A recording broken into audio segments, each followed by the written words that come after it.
Hello, everybody. So today I wanted to kind of talk about brushes. Brushes are such a confusing issue. I think even for me still today.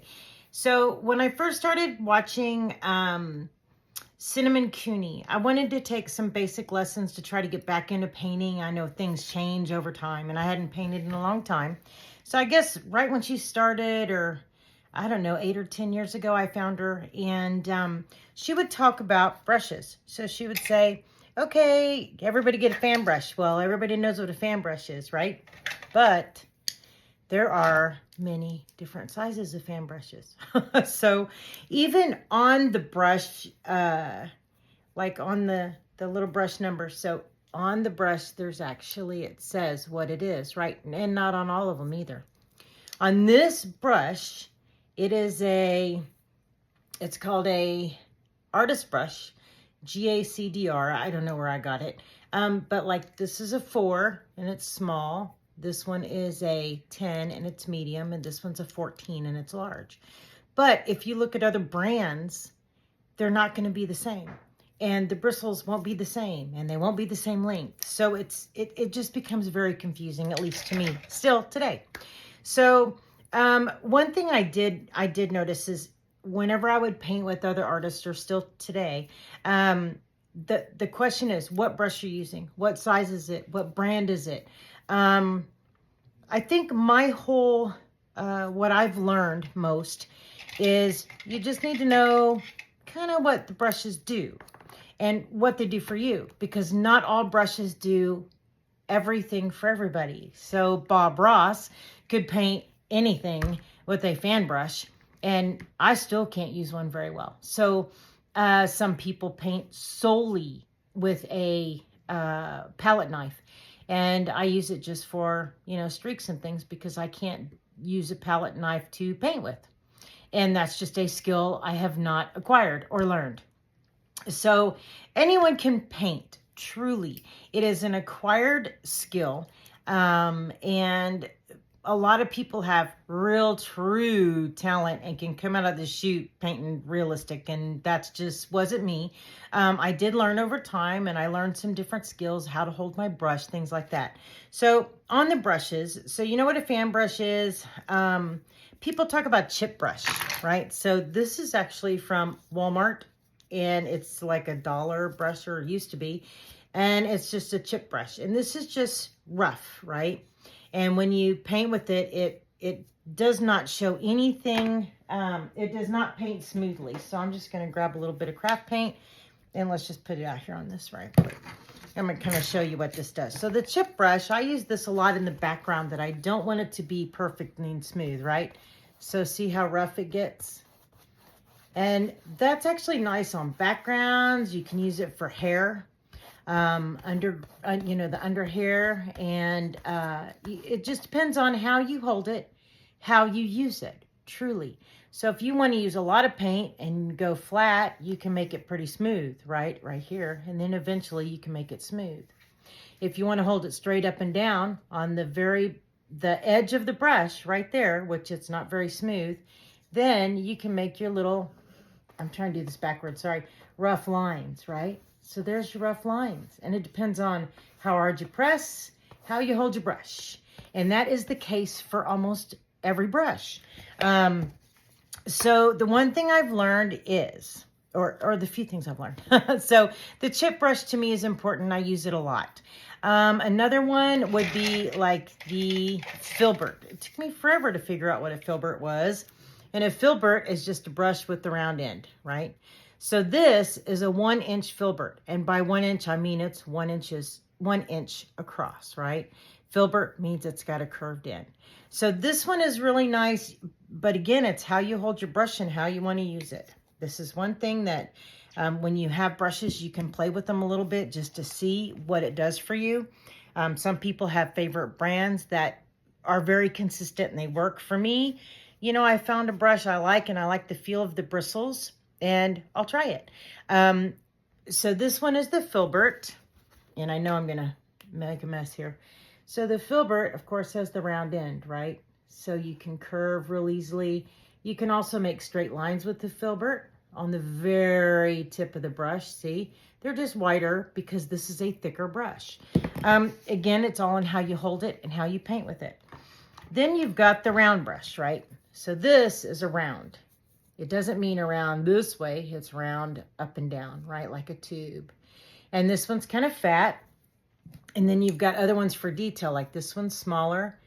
And you have to be careful because after you use it for a while, the bristles start to kind of spread out and you won't get a smooth line. So watch for that. I've tried cutting them with scissors. Sometimes it'll work if they're just one or two bristles, but mostly it doesn't work for me. And then you've got this little detail brush, and I think this actually came in a package called detail brush, but it's just round. And actually this one isn't. This one is flat. I apologize. This is just a very tiny flat detail brush. Let me see if it says anything on it. And all it says is this is a number 4 flat. So this is somebody's number 4 flat. Somebody else's number 4 flat might be a 1 inch. I mean, you just never know how they number their brushes. So I look by size. And so if I'm looking to replace my 1 inch brushes, then I need, let's say I need a 1 inch flat. So this is a flat, again, flat across the top. It's pretty thick, right? It's a pretty big brush. If I want to replace this, then I just look for 1 inch, and I look for acrylic, because acrylic, watercolor, and oil are all very different. They all paint very different, and they load up in the brush very differently. Acrylic, I like kind of stiff, but you know, still flexible, just not floppy. The floppy ones, there's no control. But over these that are kind of stiff, the paint goes in there, it holds pretty nicely, and it will lay down flat. And again, that's how you paint. So sometimes I want texture, and I'll just put more on there and make texture. But this is a 1 inch flat, so that's the flat. And this says this is a number, and of course there's not even a number on this one. See, so you never know what you're gonna get. Let's see, I think this is this a 1 inch? You know, it's hard to tell sometimes between the 1 inch and a 1/2 inch. That's a 1 inch. And then a 1/2 inch, it's 3/4, right? So this is 1, and this is a 3/4. See the difference in the width? But the bristles are also different. These are a little bit longer, and these are shorter. So this I would use for more smaller strokes, more control, because it is shorter and a little stiffer. Then of course you've got your palette knives, you've got your tiny itty bitty detail brushes. One thing I do use a lot of is a script liner. This is a script liner. It is called a script liner. I think everybody calls it that, or a liner brush. And this one is about 1 inch long, and I don't know if I can read that. This one I use all the time. I've just got paint all over it, but this is about 1 inch long. As you can tell, it's not floppy at all. But with the script liner, what's really nice to have is if you dip it in water and then you put it in your paint and kind of make it, I'm trying to make it where you can see a little inky. See how that's kind of inky? It's not dry. And then what you can do is put your pinky down first, okay? If you put your pinky down, your hand will follow. And then just, see that? That makes a really nice fine line. That is great. I mean, this is great for outlining, for detail work, anything like that. Now put it in the water. Another thing, don't leave your brushes in the water too long, because they will fall apart. It's just not good. So I leave mine in while I'm painting, and then I go rinse them and make sure they're dry and shake all the water out. Another thing, don't dry your brush standing up like this, because the water will get down in the ferrule and it will loosen all this up, and it will ruin your brush. And pretty much brushes are as good as you want them to be and how you want to use them. So like this is a mop brush. Okay, this is loosey-goosey. See how that is? So there is no control over that, right? But I'll use this if I'm going over the top to get rid of, like, I don't want sharp lines, like I'm doing clouds or something really soft, and I don't want lines. I will go ahead and just go over it with this with no paint, And sometimes I can paint fog with this with very little paint, and you just go like that, and it just, but there is no control over this. I mean, there is, but very little, because it's flippy floppy and goes wherever it wants to go. So you use it really light touch, and it will pick up that wet paint, and it'll spread it around really nice and get rid of like your sharp lines, make clouds and other things that you can think of. Let's see what this is. Here we go. We have one of these, and let's see what this is. A number 10. Oh, this is a Royal Langnickel, and this is a number 6. So you never know. Now this is an angled brush because it's got an angle on it. This is about a 1/2 inch because it's about a 1/2 inch wide. Now bristle length matters when you paint. It depends on how much control you want, how much coverage you want, and I've learned just by doing, honestly. Somebody can say, oh, this is a great brush. It's a 1 inch and it's 1 inch long and it's got semi-firm and it's natural bristles, and I'll try it, and it just won't do anything for me. But for someone else, it's perfect. So again, find your brushes that you like. When I started out, I went super cheap. I bought my brushes from Walmart. I bought them in the Hobby Lobby packs of 10 or 20. And I kind of learned going through them and watching artists. Like if I'm painting like this and you have one that's similar, but it's losing its bristles, right? Then you know it's going to paint differently. And also, we all paint differently. And you can pick up, I've tried this. I picked up the same exact brushes, the same exact paint colors, the same brands. And my painting didn't turn out anything like the person I was trying to duplicate.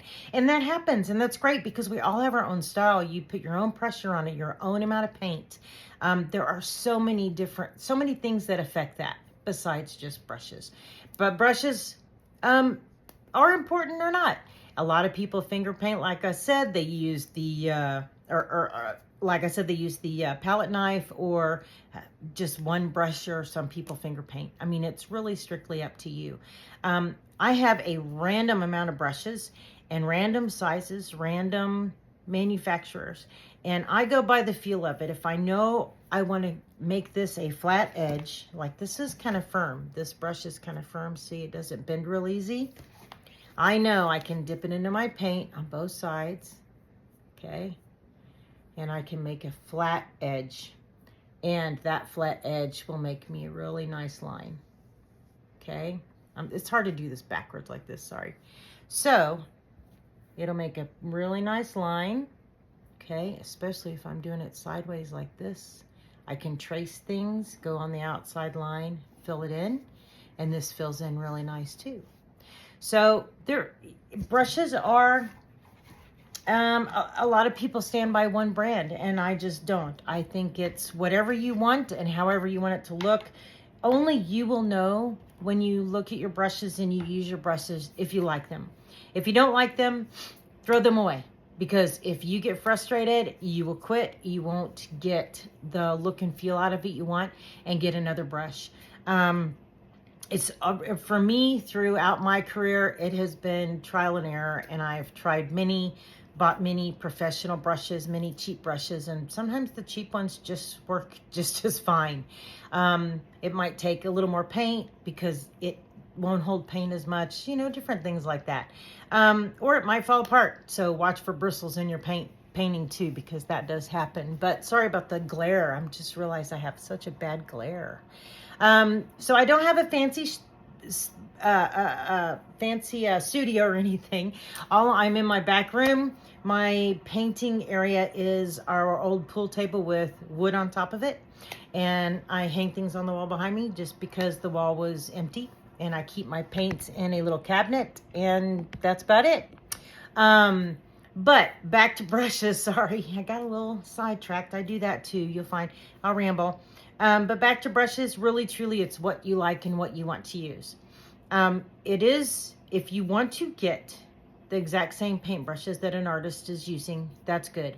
But still be aware that paint mixing colors, the amount of white you use, the amount of red you use, the type of red you use, all of that will affect your painting. It affects color, texture, everything. So on the brushes, I would get whatever you're comfortable with and just try them. Try them on a flat panel. This is just a flat panel board, or try them on paper. You know, dip them in, see what you can do with them. See if you can do a flat straight line. See if you just want it for filling in. See if you hate it. And that way, only you will know if you like your brush and if it's going to work for you. And I know that's not very helpful, but as far as what brush does what, because it will do what you want it to do. You can look at, I've Googled a bunch of different artists, and I follow people like Cinnamon Cooney and Michelle the Painter and Ginger Cooney and Frederick. And I like all of them because I gain a lot of knowledge from them, especially when it comes to mixing paint, things like that, and finishing paintings. But you can take a look at all of them and see what they have to say. Everybody believes different things. This is just me. I go with what I like and what I feel works for me. I've tried the fan brush on clouds, and I still haven't figured that out. I've copied Bob Ross's trees with oil paint in the exact brush through Bob Ross, and it still doesn't look like a tree. It looks like a green blob. So truly, it is, you have to practice, and it's all about what you've learned and how you use your brush. It's not necessarily just the brush. So get a sample kit from somebody, buy some cheap brushes and see what happens, and buy some multimedia painting if you don't want to spend your money on canvases. Sorry, I had my canvas on something. It was breaking it. It was poking through. So, you know, just have fun with it. And if you have any questions, let me know. I'll try to answer them. And if I can't, I will find the answer. So really, brushes, give them all a try and see what you like. For me, it truly has been personal preference. So I hope that helps a little. Thank y'all very much. Bye.